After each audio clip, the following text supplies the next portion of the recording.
Welcome. Settle in. Settle in and allow your mind to drift gently backward, far beyond the boundaries of memory, past the stories told in childhood, and even beyond the oldest maps inked by human hands.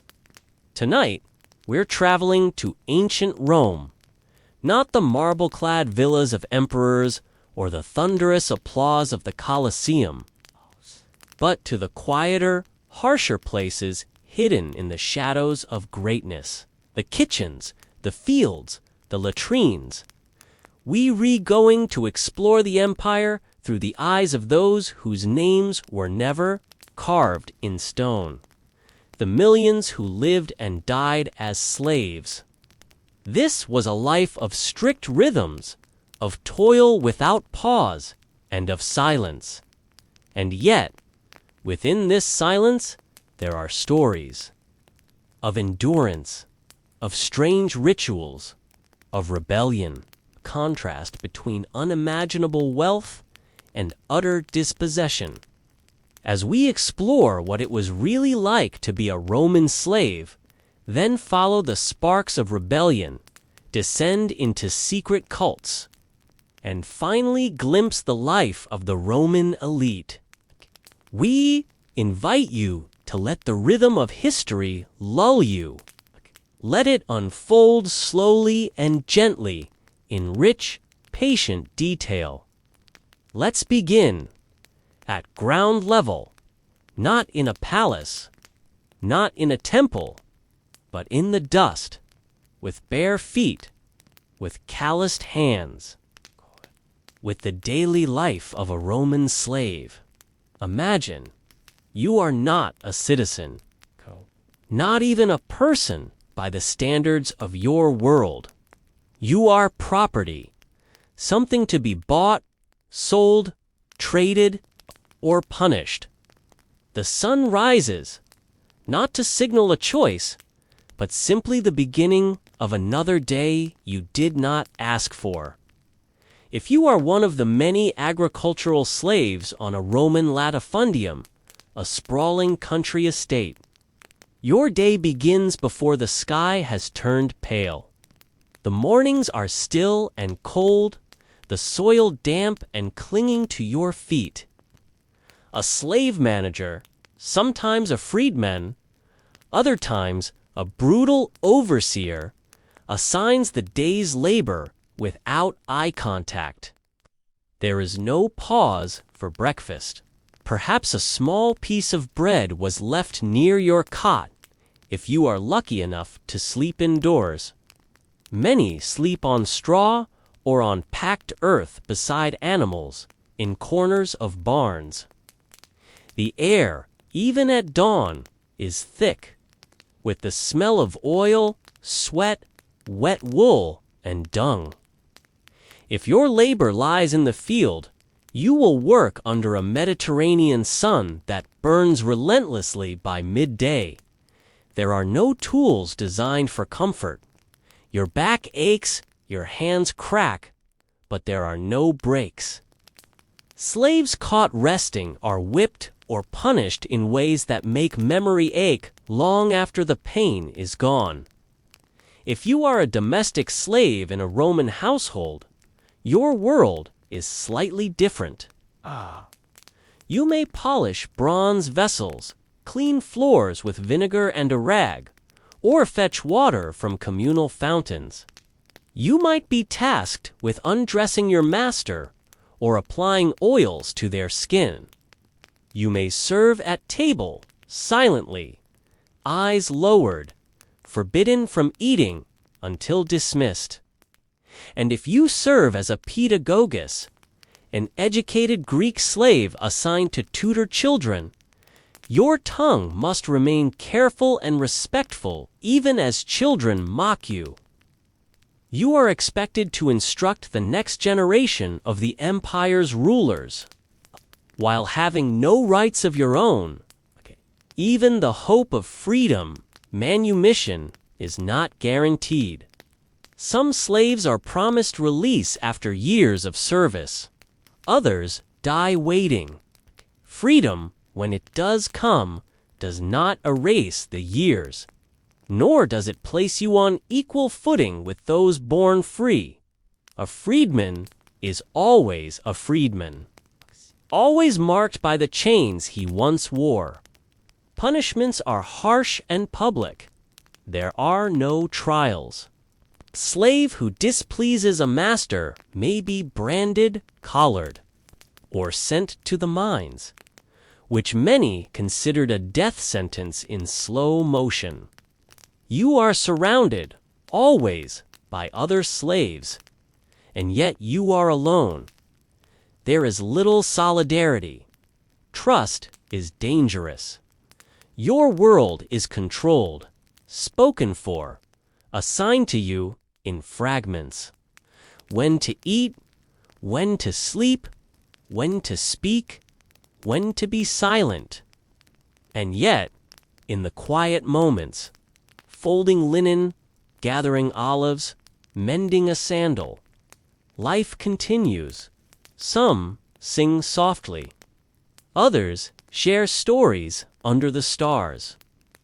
Even in captivity, the mind wanders. Dreams linger.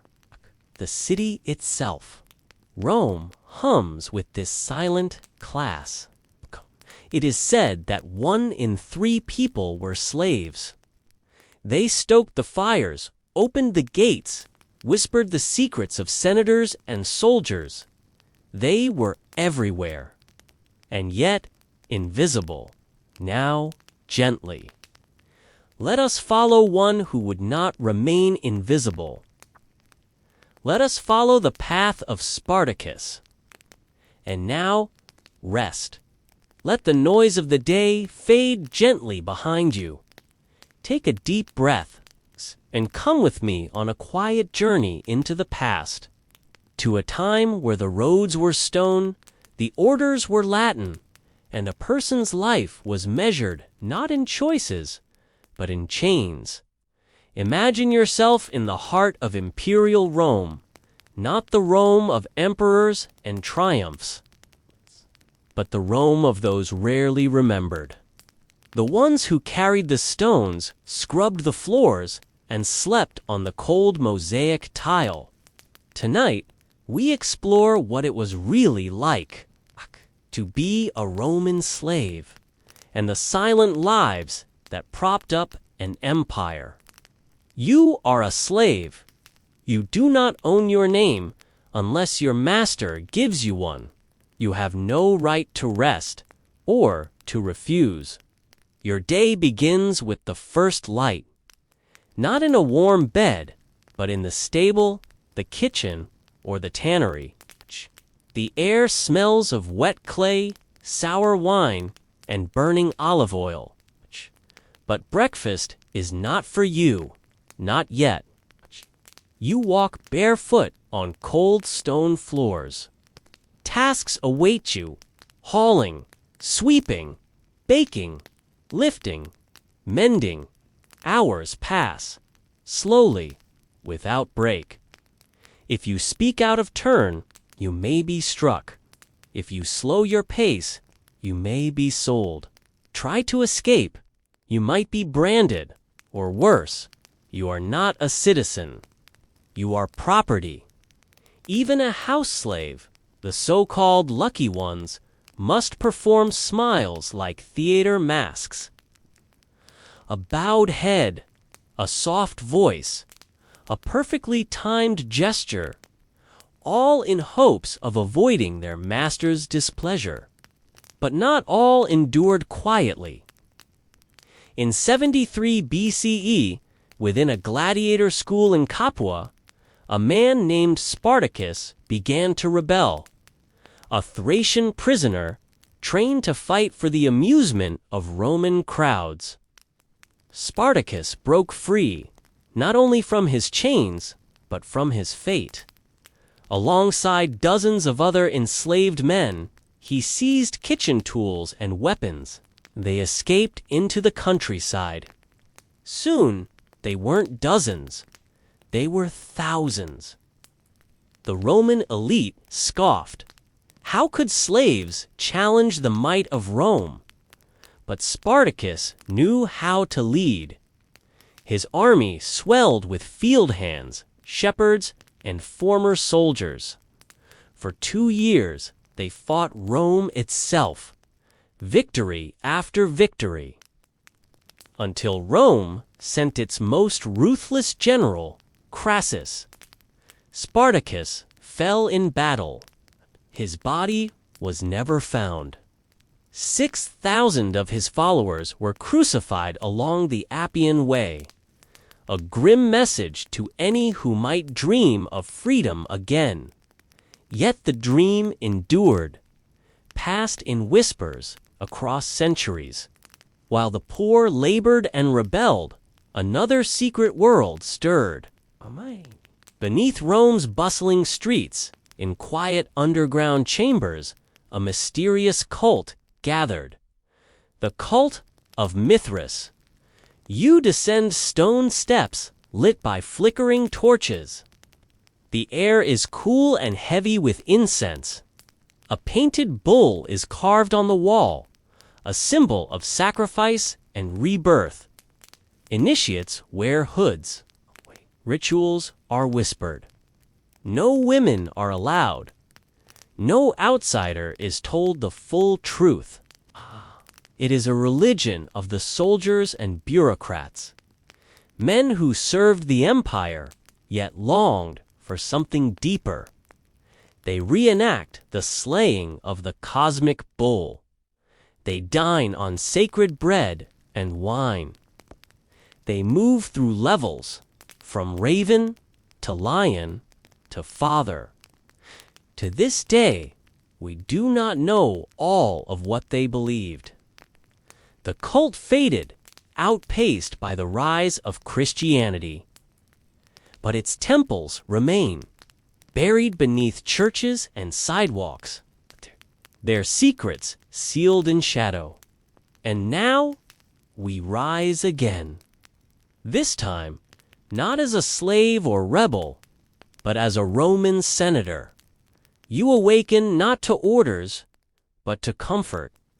Silk curtains, warm towels, and fresh bread with honey. A servant pours water into a bronze basin. Another massages perfumed oil into your arms. The day begins not with labor, but with luxury. You dress in a soft woolen tunic. Clients arrive for the morning saluté show. Men of lesser means who bow and ask for favors. You offer coins, advice, or simply a nod. It is a quiet performance of power. Then, carried in a litter, you ride to the forum. You speak with fellow senators. You read letters. You whisper strategy. By midday, you return home, perhaps to read Cicero aloud or listen to your children recite Virgil. Your world is elegant, but fragile. One rumor, one mistake, and everything could vanish. You remain alert beneath the robes and honeyed wine, always watching. And now, let the marble fade. Let the echo of sandals on stone grow soft.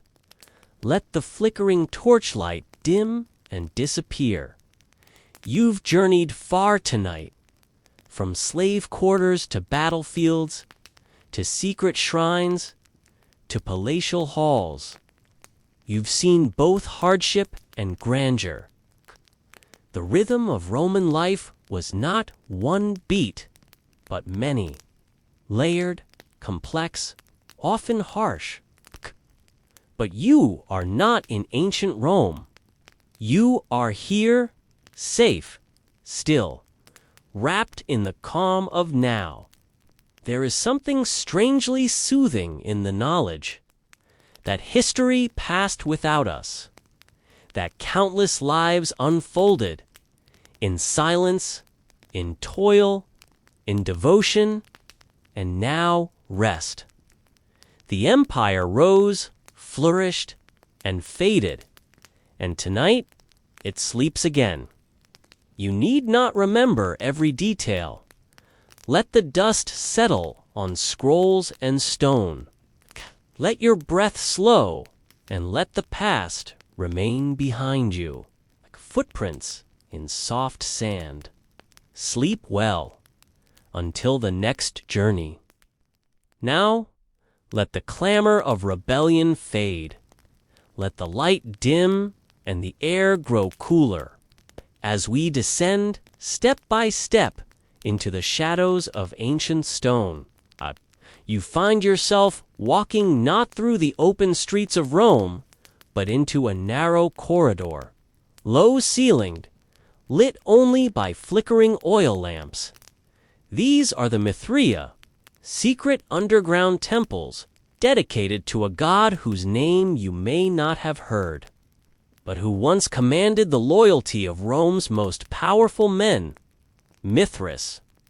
The cult of Mithras, or Mysteria Mithra, emerged during the 1st century CE and flourished quietly for nearly 300 years. It was never a state religion. There were no public temples, no parades through the Forum, and yet, in the heart of Rome, beneath taverns, houses, and military outposts, his worship grew. The cult was exclusive, secretive, and open only to men, often soldiers, merchants, and administrators. Men who sought something personal and profound. In an empire full of noise, ceremony, and endless routine. What exactly they believed remains partially hidden, like a mosaic missing just a few tiles. But we do know this. At the heart of the Mithraic tradition was an image, repeated again and again in carvings, frescoes, and sculpture. Mithras, wearing a soft Phrygian cap, is shown in a cave, slaying a great bull.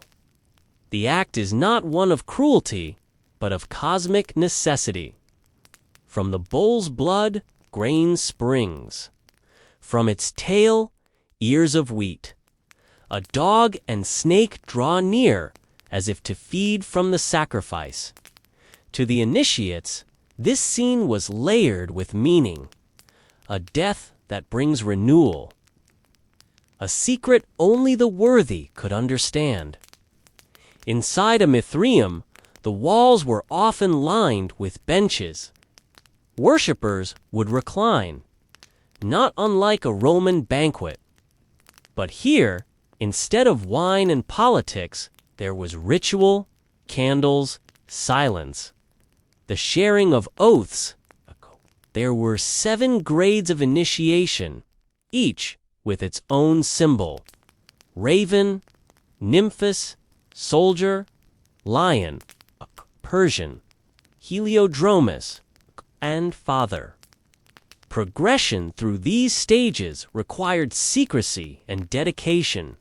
Ritual bathing, fasting, symbolic death and rebirth. Quiet acts of transformation deep beneath the world above. These gatherings were not weekly affairs. They were intimate, occasional, deeply personal. Some scholars believe initiates reenacted the journey of Mithras.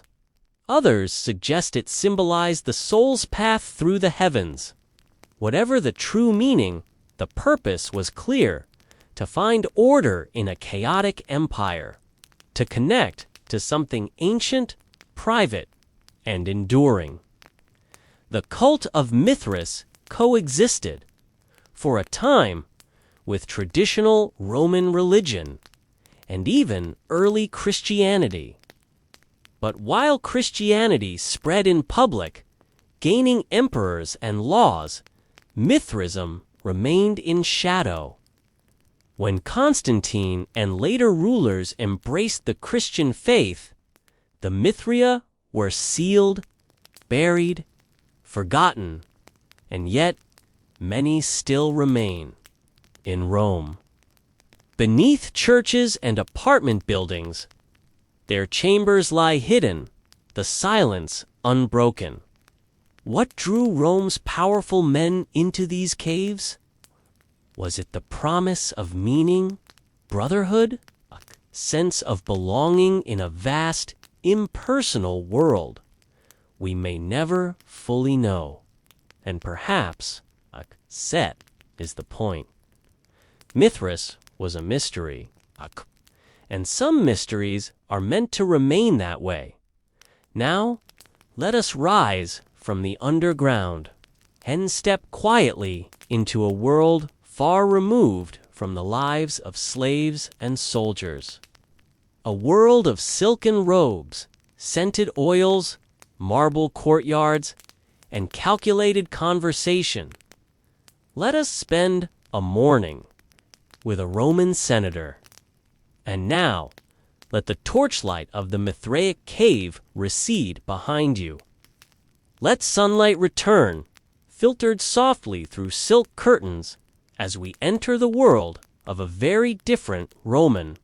A senator awakened not by duty, but by design. It is early morning in an elegant domus on the Palatine Hill. You are not rushing to the fields. You are not bound by chains. You are a man of influence. And the day begins at a gentle pace. The first sound you hear is the rustling of linen. Your household slaves, already awake, pull open shutters and pour fresh water into bronze basins. You are offered warm towels. Perhaps your body still aches slightly from the previous evening's banquet, but there is no urgency. The morning is yours. You begin with a lavacrum, a cleansing of the face and hands. Not a full bath yet. That comes later in the afternoon at the public baths. For now, a perfumed oil rubs into your skin, applied by careful hands. A servant fans away the summer heat. Another offers a selection of tunics. Fine wool, dyed just enough to indicate taste, but not ostentation.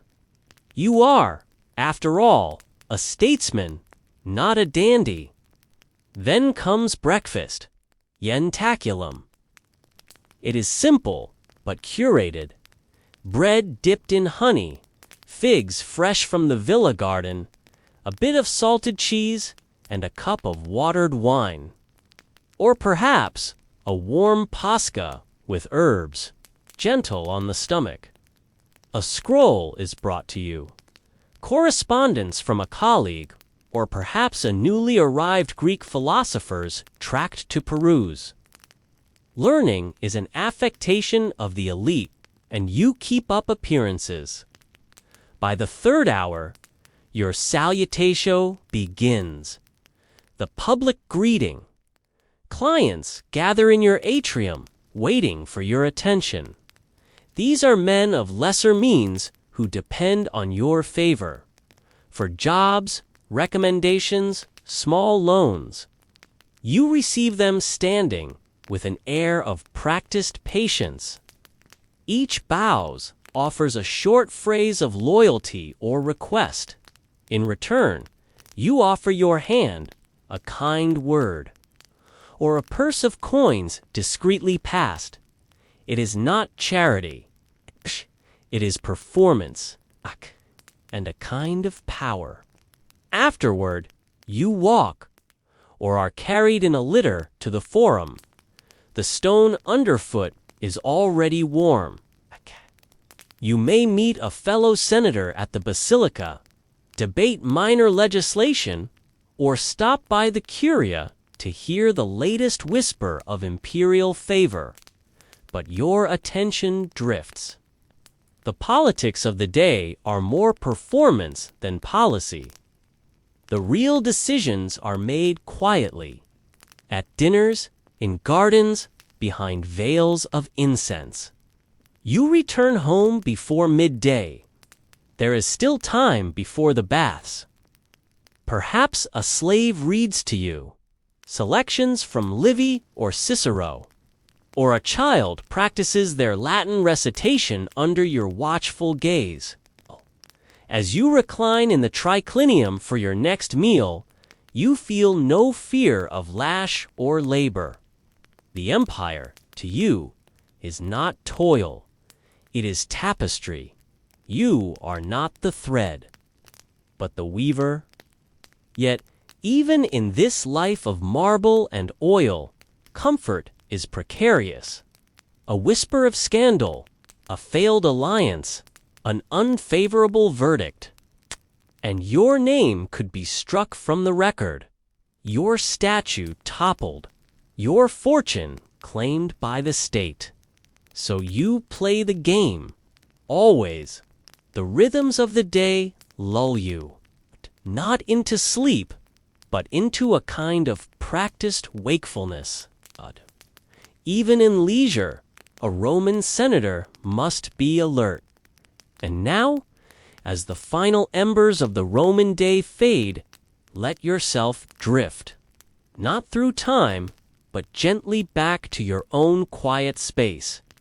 We have walked worn streets and silent corridors, felt the weight of chains, the fire of revolt, the hush of secret rites, and the polished ease of elite routine.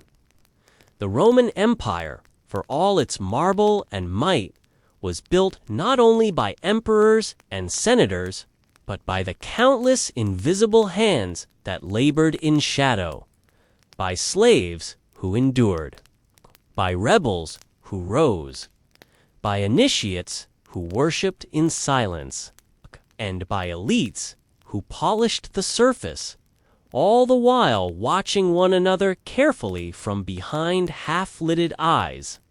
There is something strangely restful in this distance. To know that history marched on, in sandals, on dusty roads, with the quiet rhythm of daily survival. To know that others, long before you, struggled, schemed, believed, and ultimately rested too. Tonight, you need not speak Latin. You need not remember names or battles. You need only breathe, slowly. And let the echoes of ancient Rome settle softly in your thoughts, like dust on marble. The empire has gone quiet, and so may you. Sleep well.